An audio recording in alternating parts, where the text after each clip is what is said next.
Isu vokasi kurikulum. Halo, Assalamualaikum warahmatullahi wabarakatuh. Perkenalkan, nama saya Siti Nuraini. Saya dari Prodi Manajemen Pendidikan Islam semester 3 dari STI Samsul Ulum Sukabumi. Video ini saya buat untuk memenuhi tugas mata kuliah Manajemen Kurikulum dari Bapak Ulil Azmi SPDI MPD. Nah, pada kesempatan kali ini saya akan membahas mengenai isu vokasi kurikulum. Nah, sebelum kita kepada isu kurikulum ini, kita harus tahu dulu nih pengertian dari kurikulum itu sendiri. Apa sih itu kurikulum? Nah, kurikulum adalah seperangkat rencana dan peraturan mengenai bahan pembelajaran yang dapat dipedomani dalam aktivitas belajar. Intinya, kurikulum itu adalah rencana pembelajaran. Adapun pengertian dari vokasi itu sendiri, secara umum, vokasi merujuk pada vocation dalam bahasa Inggris, yaitu yang berarti suatu pekerjaan atau profesi yang sesuai, dilatih, atau berkualifikasi untuk seseorang. Menurut Walter, pendidikan vokasi merupakan program pendidikan yang mempersiapkan orang-orang untuk memasuki dunia kerja, baik yang bersifat formal maupun non-formal. Pendidikan vokasi di Indonesia diatur dalam Undang-Undang Nomor 12 Tahun 2012 tentang perguruan tinggi.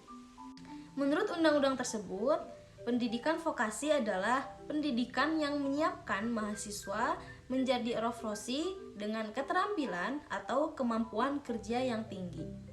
Pendidikan vokasi terdiri dari pendidikan diploma 1, diploma 2, diploma 3, dan diploma 4 yang setara S1 atau disebut dengan sarjana terapan.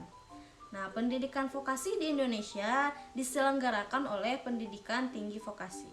Kurikulum vokasi adalah kurikulum yang digunakan pada pendidikan vokasi. Kurikulum ini menitik beratkan pada penerapan keterampilan praktis dan persiapan langsung untuk dunia kerja.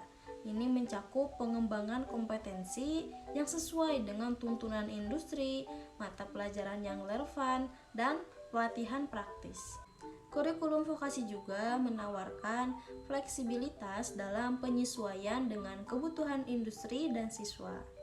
Pendidikan vokasi dapat berlangsung dalam jangka waktu 1-4 tahun, tergantung pada jenjang yang dipilih dan memberikan peluang untuk studi setelah menyelesaikan program. Jadi, dapat disimpulkannya bahwa kurikulum vokasi adalah suatu rencana perkembangan yang fokus pada penerapan keterampilan praktis dan pengetahuan langsung terkait dengan bidang pekerjaan atau industri tertentu. Program ini dirancang untuk mempersiapkan peserta didik dengan keterampilan yang dibutuhkan di dunia kerja. Selanjutnya, apa sih itu tujuan pendidikan vokasi? Tujuannya, pendidikan vokasi atau program diploma ini bertujuan menyiapkan peserta didik menjadi anggota masyarakat yang mempunyai kemampuan tenaga ahli di bidangnya dalam menerapkan, mengembangkan, dan memperluas teknologi atau kesenian lain. Selanjutnya, kita masuk kepada ciri-ciri kurikulum pendidikan vokasi. Yang pertama, yaitu penyusunan kurikulum melibatkan asosiasi, industri, dan stakeholder yang terkait. Nah, yang kedua, pada isi kurikulum terdiri dari mata kuliah yang menekankan pada kompetensi terapan. Yang ketiga, pengembangan kurikulum dilakukan sesuai dengan kebutuhan pasar lapangan pekerjaan dan perkembangan industri. Yang keempat, proses penerapan kurikulum pada pembelajaran vokasi dilakukan secara sistem paket. Nah, itu ya ciri-ciri dari vokasi kurikulum. Selanjutnya kita masuk nih kepada pembahasan yang paling inti, yaitu mengenai isu vokasi kurikulum. Kita harus mengetahui dulu dong pengertian dari apa itu isu. Nah, menurut Kamus Besar Bahasa Indonesia atau KBBI, arti kata isu adalah masalah yang ditetapkan untuk ditanggapi dan sebagainya. Adapun arti lainnya dari kata isu adalah kabar yang tidak jelas asal-usulnya dan tidak terjamin kebenarannya. Isu-isu vokasi kurikulum meliputi beberapa hal penting. Yang pertama, kurikulum yang tidak selaras dengan kompetensi industri. Nah, maksudnya kurikulum yang tidak sesuai dengan kebutuhan industri dapat menyebabkan lulusan yang tidak siap untuk bekerja di lapangan. Yang kedua yaitu rendahnya kompetensi dan kesiapan mental pekerja lulusan. Nah, lulusan yang tidak memiliki kompetensi dan kesiapan mental yang cukup dapat menyebabkan masalah dalam bekerja di lapangan nanti. Selanjutnya yang ketiga yaitu minimnya kualitas guru dan siswa.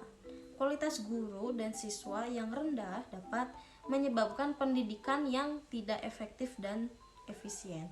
Selanjutnya yang keempat, kurangnya fasilitas sarana prasarana. Kurangnya kerjasama dengan perusahaan dan lembaga pemerintah dapat menyebabkan kurikulum yang tidak sesuai dengan kebutuhan industri. Dalam mengatasi isu-isu tersebut, pemerintah dan institusi pendidikan harus melakukan upaya perbaikan seperti pengembangan kurikulum yang sesuai dengan kompetensi industri. Selanjutnya, peningkatan kerjasama dengan perusahaan dan lembaga pemerintah. Mungkin cukup sekian pembahasan materi dari saya. Semoga bermanfaat. Wassalamualaikum warahmatullahi wabarakatuh.